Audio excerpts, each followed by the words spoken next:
All right, guys, welcome back to Grow the Earth. And today we're going to go over rust. Now, I'm not talking about the rust you see on metal, that you see on your car, that you see on your tools. I'm talking about cedar rust that you're going to see on your apples, your pears, things like that. And I'm going to tell you how you can keep this rust from hurting your plants, possibly killing them, how we can get rid of it, and how we can prevent it in the future.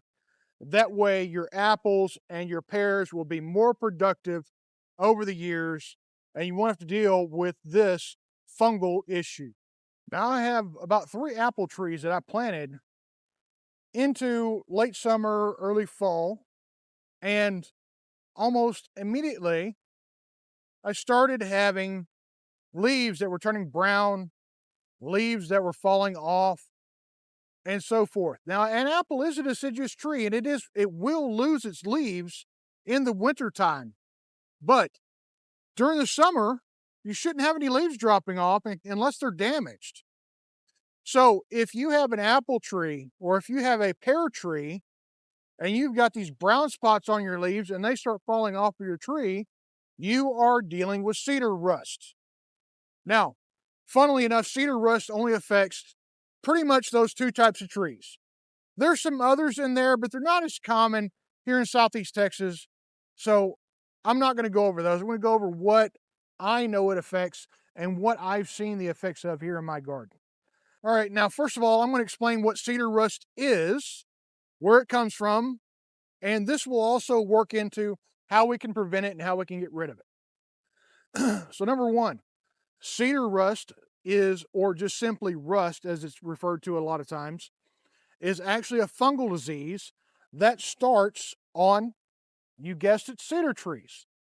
So if you have cedar or juniper trees that are in your area, and these can be within 2 to 5 miles of you, so you may never even see this tree, but it can send out spores of this fungal disease, and it will infect your apples and your pears and can actually do some damage to them.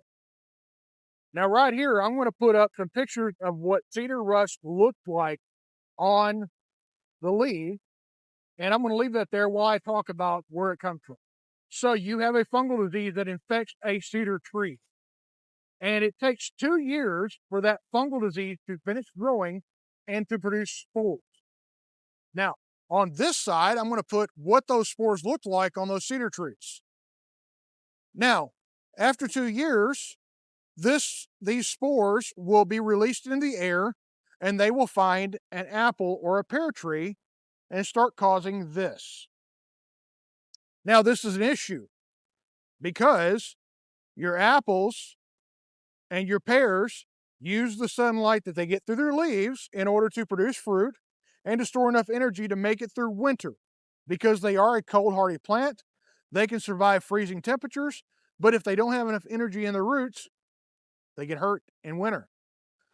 So if you have a really bad rust infection, you don't have enough leaves for the plant to gather enough energy to, number one, make fruit, which is the whole point of the plant, the tree anyway, and you don't have enough energy. If it does make fruit, then it doesn't have enough energy to store in the roots to bud out next year, and it will die. Now, the dying part of the tree is only going to be in extreme cases to where your tree was without leaves for an extended amount of time. Now, we have the spores released from the cedar tree over here. It finds your apple tree or your pear tree and infects it. Well, now you have the apple tree dropping leaves. In the wintertime, when it drops all of its leaves, those spores are released again and they go back to the cedar tree where they germinate for 2 years and then they're released again and it comes back to your apple tree. You have to have both in order to have a problem. So, if you have no apples or no pears, no issue. If you have no cedar or juniper trees, no issue. But here in the South, you're going to have one or the other, or mostly both in a relatively small area, usually. And so this becomes an issue. Now, how do we prevent it? Number one, we can look at our leaves, and then when we start seeing rust, we can take those leaves off, and then we can spray it with a fungicide. Now, you can prevent this from ever happening by start spraying your tree with a fungicide whenever spring rolls around and you start seeing the new buds start swelling. When you see them start swelling, spray your trees with a fungicide. If it rains, respray your trees with a fungicide.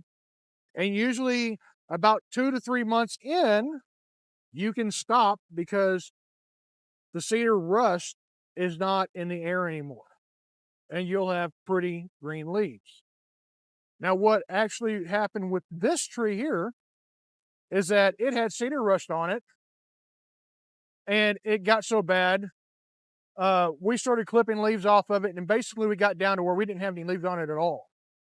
Then we had a bunch of new leaves sprout out, and this thing actually started to trying to grow flowers and fruit. So I think that this plant got enough leaves on it that it is going to survive this winter pretty well. But as you can see, and don't judge me, this thing needs to be trimmed back a lot. Been doing more research on apple trees and figuring out that you've got to kind of keep them pruned back so that they make good production. Now, not every cedar tree is going to harbor this fungal bacteria, but it happens. And as long as one or the other is able to be infected by this fungus, the more you're going to have an issue. So we can either treat the cedar trees, we can treat the apple trees, or we're just going to have a continuous cycle back and forth, back and forth. Now, again, everything that I've said here also applies to your pear trees. So again, if you see these types of leaves on that pear tree, we need to try and get them off of there, or we need to start spraying fungicide on it so that we can limit the damage that is going to happen. All right, guys, I thank you for joining me today. And I'm sure that your apple and your pear trees will thank you for joining me today, because I don't see a lot of videos on this, and it's something that happened to me, so I'm sure it can happen to anybody else, because we just don't know to do these things. So make sure that you can save your pears, save your apples, and get a bountiful harvest, by following the things that I've told you in this video. And as always, I ask you to pray over your family, pray over your garden, pray over your trees, and have a great day.